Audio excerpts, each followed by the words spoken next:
बिस्मिल्लाहिर्रहमानिर्रहीम, अस्सलाम वालेकुम नाज़रीन। आप यूट्यूब चैनल देख रहे हैं, मैं इमरान खान हूं। अब ये बरतानिया के डिजिटल प्लेटफॉर्म पे छपने वाला जो आर्टिकल है, ये फ्रंट पेज के ऊपर छाप दिया पाकिस्तान के अखबारात ने और रोजनामा जंग ने इसे सबसे ज्यादा स्पेस दी है। एक तो ना ये कोई ब्रेकिंग न्यूज है और ना ये कोई ऐसी चीज है, कोई बहुत बड़ी डेवलपमेंट हुई है। इमरान खान साहब की हुकूमत को गिरे हुए अब लगभग 4 साल होने वाले, तो 4 साल बाद अगर आपने ऐसी कहानियां सुनानी है या ये चीजें करनी है तो जाके इमरान खान से आप माफी मांग लें। आज भी उसकी निजी जिंदगी, आज भी उसकी अहलिया, आज भी उसका खानदान, उसी को निशाना बना के आप राजी हैं। पाकिस्तान इस तरह आगे बढ़ ही नहीं सकता। इस घटिया और गंदी सोच ने पाकिस्तान को आज तक आगे बढ़ने नहीं दिया और पाकिस्तान के मीडिया ने इसके अंदर एक सहूलतकार का रोल प्ले किया है। जंग जैसा अखबार जो बड़े दावे और वादे करते थे कि जनाब हमारी सहाफत बड़ी साफ और शफाफ है, आज उनकी सहाफत जो है वो एक गटर की तरह उबल रही है। मैं देख रहा हूं किस किस्म का फ्रंट पेज उन्होंने छापा है, कितनी स्पेस दे दी है। ये अकेली खबर तो नहीं है बैन अल-अक़वामी सतह के ऊपर जो आई हुई है। ये देखें ना, एक और, ये 3 खबरें और हैं जो बैन अल-अक़वामी अखबारात में आई, जो इससे बड़ी खबरें हैं। ये तो एक डिजिटल प्लेटफॉर्म है जिसके ऊपर खबर आई। मेरी अभी जुल्फी बुखारी साहब से बात हुई, वो अपनी जो उनकी लीगल टीम्स हैं वो इसके ऊपर बैठी मुशावरत कर रही हैं। वो लोग देख रहे हैं कि इस पे क्या करना है। 1 साल पहले इन्होंने ये आर्टिकल तैयार किया था। अभी 27वीं तरमीम से ऐसा लगता है कि तवज्जो हटाने के लिए ये आर्टिकल फटाफट छपवा दिया गया और जो खातून है वो मशकूक निकल आई जिन्होंने ये आर्टिकल उसके अंदर जिनकी तरफ से छपा, बुशरा तस्कीन साहिबा। वो पता चला उनके PMLN से बड़े शानदार ताल्लुकात हैं या उनकी सारी हमदर्दियां जो हैं वो PMLN के साथ और वो उन्हें बहुत पसंद करती हैं। सबूत पता नहीं है या नहीं है, लेकिन अभी देखिए कहानियां तो इस तरह की बहुत सारी। जब मरियम नवाज साहब के हाथ में गिलास होता है, वो लोग कहते हैं ये क्यों होता है स्टील का। जरदारी साहब के बारे में सब कहते हैं जी रोजाना उनके बकरे ज़िबा होते हैं। भाई सबका अपना अपना मामला क्या है, इसके ऊपर सबने इसी तरह आर्टिकल लिखने और बैन अल-अक़वामी मीडिया ने यही काम करना है। भाई इमरान खान के खिलाफ आपका बुग़्ज़ इस लेवल तक चला गया कि आप पैसा, इज्जत, सब कुछ दाव लगाने पर तैयार हैं सिर्फ इमरान खान को नीचा दिखाने के लिए। अब ये 3 बड़ी बड़ी खबरें हैं, ये भी चंद दिन के अंदर आई हैं। इनमें तो कोई पाकिस्तान के मीडिया ने, अखबारात ने फ्रंट पेज के ऊपर नहीं छापी, एक एक घंटे के बुलेटिन उनके ऊपर नहीं किए, ट्रांसमिशंस इनके ऊपर नहीं की गई। एक खबर जो है, ये जो लीक्स आई हैं अभी जैफरी की, ये तो एक तो पूरी दुनिया हिल गई है ना उनसे। बहुत सारे लोगों के बारे में बहुत सारी चीजें आई हैं, लेकिन इमरान खान के बारे में क्या आया कि सहूलियत इमरान खान को पसंद नहीं करती। अब सारी जिंदगी इमरान खान पे इल्जामात क्या लगाया जी, यहूदी एजेंट है, सेहूनियों का एजेंट है, ये कहते थे इनको जी, इसराइली एजेंट है, ये भी कहते थे इमरान खान को। तो जनाब अब वो अंदर से पता चल रहा है, जो ईमेल्स लीक हुई उनके अंदर से, कि जनाब इमरान खान तो बहुत पक्का मुसलमान है। इमरान खान तो बड़ा मजबूत आदमी है, वो झुकने वाला आदमी नहीं है, बल्कि खतरनाक आदमी है। जैसे कि वो शी जिनपिंग को समझते हैं अपने लिए खतरा, या पुतिन को समझते हैं, या खमैनी को समझते हैं, या अर्दगान को। तो फिर अब आपको समझ जाना चाहिए ना कि इमरान खान के रजीम चेंज ऑपरेशन के पीछे जो बुनियादी सोच है वो क्या है। वो तो बाजुआ का एक्सटेंशन वाला मामला था और ये सारी चीजें जुड़ गई आपस में, तो रल मिलकर इन्होंने इमरान खान को रास्ते से हटा दिया। इसके ऊपर किसी ने कोई आर्टिकल नहीं छापा, इसके ऊपर किसी ने कोई ट्रांसमिशन नहीं की, इसके ऊपर किसी ने कोई बुलेटिन पूरा नहीं खींचा, इसके ऊपर फ्रंट पेज के ऊपर बड़ी बड़ी स्टोरीज नहीं छपी। हालांकि बहुत बड़ी स्टोरी है, बड़े लंबे अरसे से इमरान खान साहब के ऊपर बड़े बड़े एलिगेशंस लग रहे थे। इतनी जबरदस्त किस्म की चीज आई है, दुनिया भर के इंटरनेशनल मीडिया पे आ रही है। पाकिस्तान का मीडिया चुप है क्योंकि एस्टेब्लिशमेंट को पसंद नहीं। दो आसिम मुनीर साहब के ताहयात इस्तिस्ना पे आलमी मीडिया बहुत कुछ कह रहा है, इस पे किसी ने कोई बात ही नहीं की। न्यूयॉर्क टाइम ने इस पे पर क्या कहा, दीगर जो बड़े बड़े अखबारात हैं वो इसके ऊपर क्या कह रहे हैं, आलमी जरीदे इसके ऊपर क्या कह रहे हैं कि किस तरह जो पावर का सारा बैलेंस है वो बिगड़ गया। और ये ताहयात इस्तिस्ना के बाद पाकिस्तान में मिस्र जैसे हालात पैदा हो जाएंगे, जमूद तारी हो जाएगा, ये भी लिखा गया बैन अल-अक़वामी अखबारात में। इसको तो कहीं हिस्सा नहीं दिया गया, इस पे तो बात करने की किसी की जरूरत ही नहीं है। और अब ये BBC का एक, इसके अंदर मैं चंद जुमले आपको बता देता हूं, जो उनका आर्टिकल है कि ताकत का तवाज़ुन हमेशा एस्टेब्लिशमेंट के पलड़े में रहा, पाकिस्तान में यही होता रहा, लेकिन अब फौज के सरबराह मजीद ताकतवर हो गए। माइकल कोगलमैन कहते हैं कि मेरे नज़दीक यह तरमीम इस बात का ताज़ा तरीन बल्कि शायद सबसे मजबूत इशारा है कि पाकिस्तान में अब हाइब्रिड निज़ाम नहीं है, यानी दोगला निज़ाम नहीं है, बल्कि माबाद हाइब्रिड निज़ाम के मरहले में पाकिस्तान दाखिल हो चुका है। यानी हाइब्रिड प्रो मैक्स हो गया, इससे भी अगले लेवल पे पाकिस्तान चला गया। हम एक ऐसी सूरत देख रहे हैं जहां सिविल और फौज के दरमियान ताकत का फर्क अपनी हद से ज्यादा बढ़ चुका है, बल्कि सारी हदें ही क्रॉस कर गया। अब तो ये बीबीसी के ऊपर चला, ये पाकिस्तान का मीडिया कहीं नहीं सुनाएगा, कहीं नहीं छापेगा, कहीं नहीं बताएगा। हम आपको बताएंगे ना, मैं बताऊंगा। बाकी जो आवाजें हैं, जो आवाज अभी भी उठा रहे हैं, वो कम से कम पिसी हुई आवाजों का, या जिन लोगों को कुचला जा रहा है उनके बारे में बात कर रहे हैं, तो आपके सामने हम रख देंगे। और सोशल मीडिया आपके सामने रखेगा, क्योंकि ये एक ऐसी ताकत है जिसने एस्टेब्लिशमेंट के रास्ते को रोका है और उनके लिए मुश्किलात पैदा की हैं।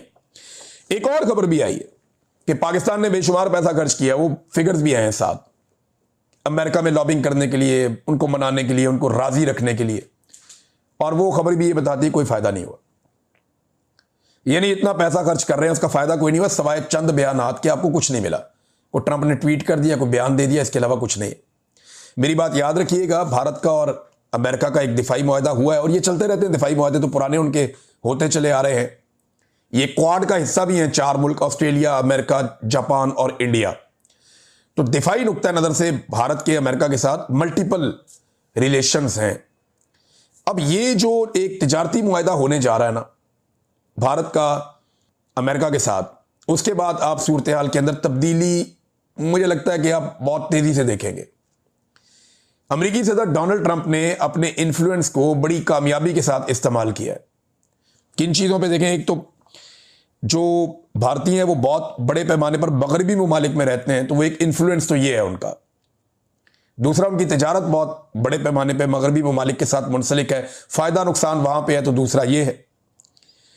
तीसरा जो है वो पाकिस्तान से टकराव में जो भारत को जिल्लत महसूस हुई है, ये भी एक बड़ा प्रेशर भारत के ऊपर है।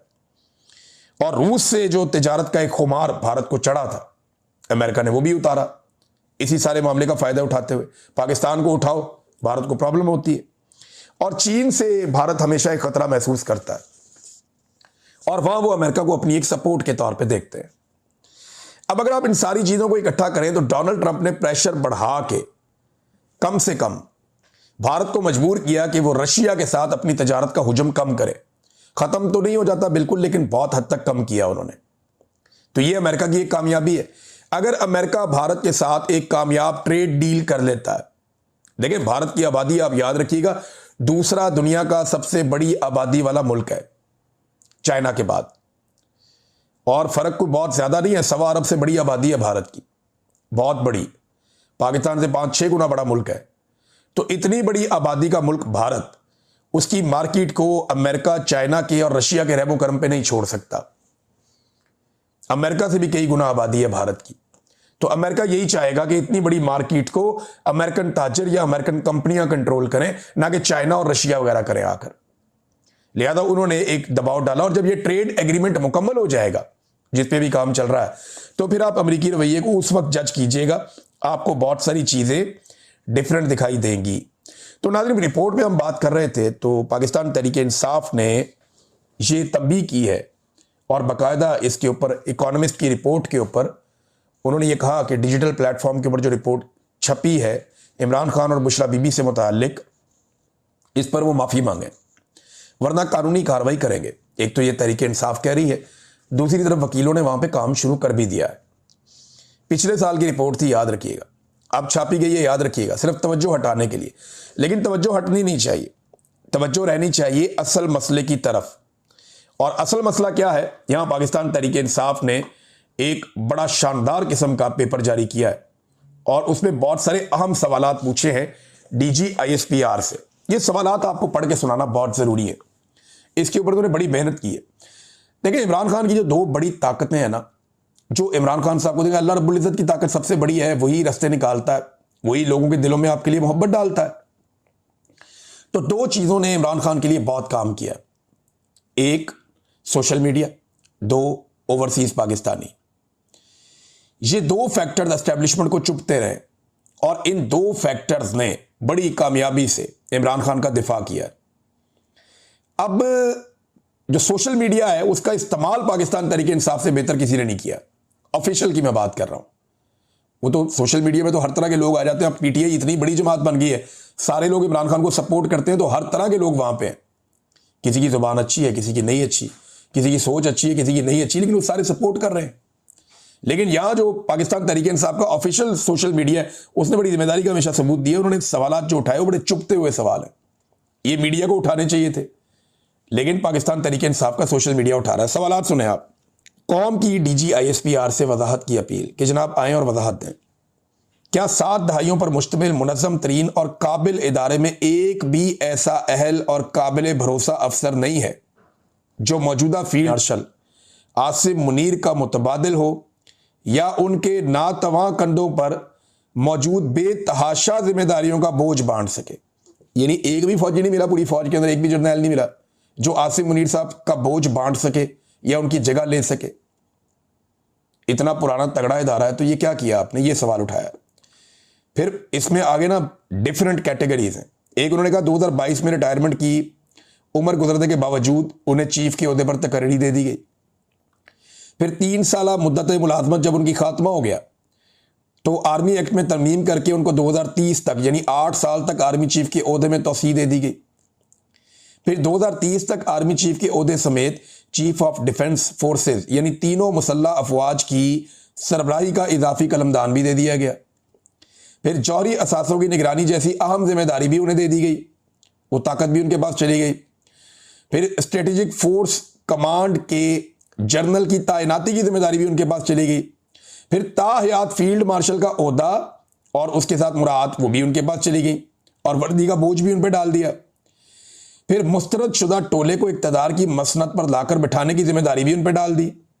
फिर अदलिया, मुकन्ना और इंतजामिया की बराह रास्त सरपरस्ती भी उन पर डाल दी। फिर दिफाई समेत सिविलियन इदारों की निगरानी की जिम्मेदारी भी उन पर। SIFC के जरिए बैरूनी सरमायाकारी ला कर डूबती मईशत को बचाने की इजाफी वाशी जिम्मेदारी भी उन पर डाल दी गई। तो ये वजीर खारजा के तौर पे पूरी दुनिया के दौरे भी करते हैं। एक ऐसा है कि खुद तो वजीर खारजा नहीं है लेकिन ऐसा लगता है कि वही कर रहे हैं। फिर नायाब मादनियात और दीगर कुदरती वसाइल की बंदर बांट की जिम्मेदारी भी उन पर डाल दी गई। तो और क्या क्या करवाना है एक आर्मी चीफ से? इदारे में कोई और काबिल आदमी नहीं है, ये सवाल पूछा पाकिस्तान तहरीक इंसाफ ने। फिर उन्होंने कहा इन बेशबहा खिदमात के सिले में ताहयात ओहदा, ताहयात मुराद और ताहयात तमाम जराइम के एहतसाब से इस्तिस्ना नाकाफी है। ये जनाब पाकिस्तान तहरीक इंसाफ के सोशल मीडिया ने एक तंजिया किस्म का ट्वीट किया और बड़े आम सवालात उठाए। उम्मीद करता हूँ कि DGISPR इनका जवाब देंगे। देखिए, एक्सटेंशन का किसी के पास क्या जवाब होगा, इस्तिस्ना का किसी के पास क्या जवाब होगा। सादी बात यह है, कौम को आयतें सुनाई कुरान पाक की, कौम को कुर्बानी के लिए तैयार किया, फौज को कुर्बानी के लिए तैयार किया, खुद इस्तिस्ना ले लिया। ये कमजोरी है ना, ये तो बहादुरी नहीं है, ये तो दलेरी नहीं है कि जनाब आप सारे कुर्बानी दें, आप सबके लिए कुरान पाक की आयात नाजिल हुई हैं और मैं गैर इस्लामी और गैर शरई इस्तिस्ना ले लूंगा, मुझे इसकी ज़रूरत है, आप सबको इसकी ज़रूरत नहीं है। तो ये क्या बात हुई भाई? अगर आपने आयात लोगों को सुनानी है तो पहले आपने उनके ऊपर खुद अमल दरामद करना है ना। कौम के लिए, फौज के लिए, आम लोगों के लिए, निचले तबके के लिए, सबके लिए कुरान पाक की आयात और अहादीस और अपने लिए इस्तिस्ना, ये नामुनासिब रवैया है। इससे एक बेचैनी पैदा होगी और ये बढ़ती जाएगी बेचैनी। नाज़रीन, सुहेल अफरीदी ने खैबर पख्तूनख्वा में जो उनकी पॉलिसी रहेगी वो बता दी और ये बहुत इंपॉर्टेंट है, इसको ज़रा गौर से सुनिएगा वो मामला किस तरफ लेकर जा रहे हैं। उन्होंने कहा कि खैबर पख्तूनख्वा में कोई ऐसी कानून साजी नहीं होगी जिससे किसी को इस्तिस्ना हासिल हो। ऐसा दरवाज़ा नहीं छोड़ा जाएगा कि वो यहां जुल्म करे और इसका एहतसाब ना हो। यह सुहेल अफरीदी ने कहा। यानी सिंपल ये है कि जो एक इदारों को इस्तिस्ना दिया गया था खैबर पख्तूनख्वा में कि आप अपने ऑपरेशंस कर सकते हैं, वो एक्शन इन सिविल पावर का एक कानून था, उसके तहत यहाँ फौज एक्टिविटी करती थी, ऑपरेशंस करती थी। अब वो उन्होंने ऐलान कर दिया ख़त्म करने का। पहले करारदाद आ गई, फिर कैबिनेट ने ख़त्म कर दिया। कोई रही सही कसर है, अगर होगी तो असेंबली में बैठेंगे जिस दिन, वहाँ पे वो ख़त्म कर देंगे वोटिंग करवा के। तो वो ये क्लियर कर रहे हैं कि यहाँ हम किसी को इस्तिस्ना देने नहीं जा रहे, जो होगा कानून और आइन के मुताबिक होगा। ऐसे ज़ोर ज़बरदस्ती से हम यहाँ पे चीज़ें नहीं होने देंगे। नाज़रीन, मेरे पास एक और ख़बर है और किसानों के हवाले से है।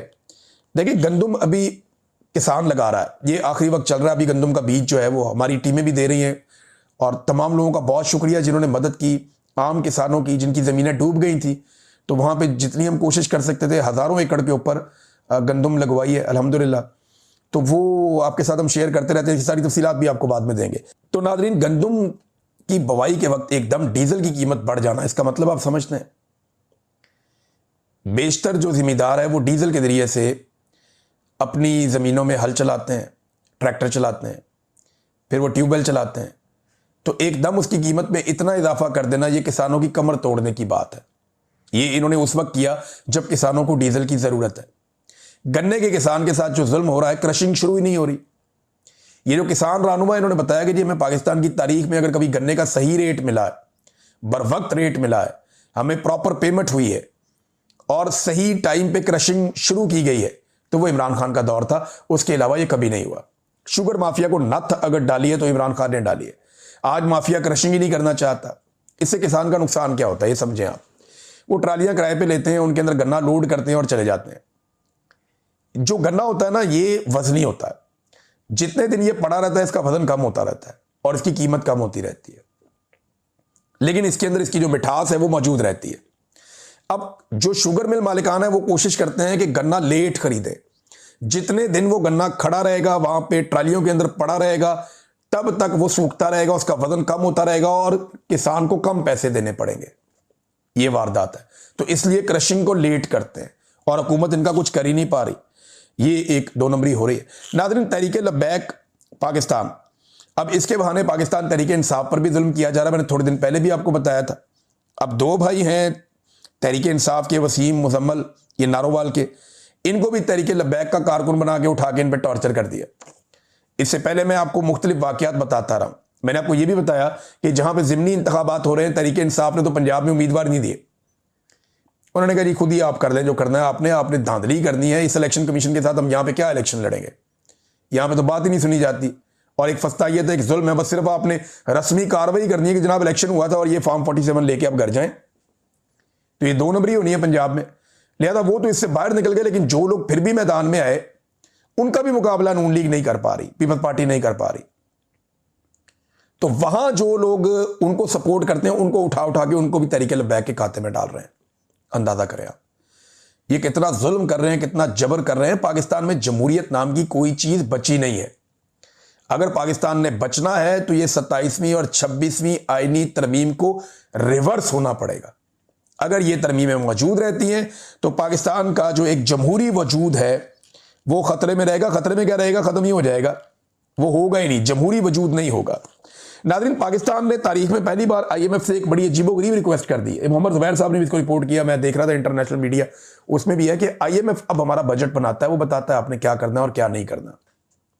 ये कहते थे ना कि पाकिस्तान को IMF के सामने गिरवी रख दिया। इमरान खान तो 3 साल के लिए आया था, 3 सालों में बेहतरीन परफॉर्म किया। 1.5 साल तो कोरोना वायरस रहा।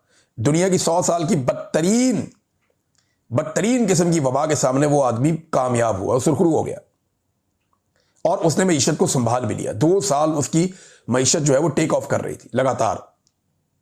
लेकिन जब से वो गया इन्होंने बर्बादी फेर दी। अब हालात ये हैं कि मोहम्मद ज़ुबैर साहब बताते हैं कि पाकिस्तान की गवर्नमेंट ने इतनी, ये इनकॉम्पिटेंट गवर्नमेंट है, इतनी नालायक और नकम्मी हुकूमत है कि इन्होंने IMF से रिक्वेस्ट कर दी है, दरखास्त कर दी है कि अपने प्रोफेशनल्स और टेक्निकल असिस्टेंट्स आप हमें दें ताकि हम अपनी बजट की मैनेजमेंट को इंप्रूव कर सकें। भाई, जो हुकूमत अपना बजट इंप्रूव नहीं कर सकती, अपना बजट नहीं बना सकती, बजट के ऊपर खुद से काम नहीं कर सकती, वो मुल्क को कैसे चलाएगी? अंदाजा करें आप। अब तक के लिए इतनी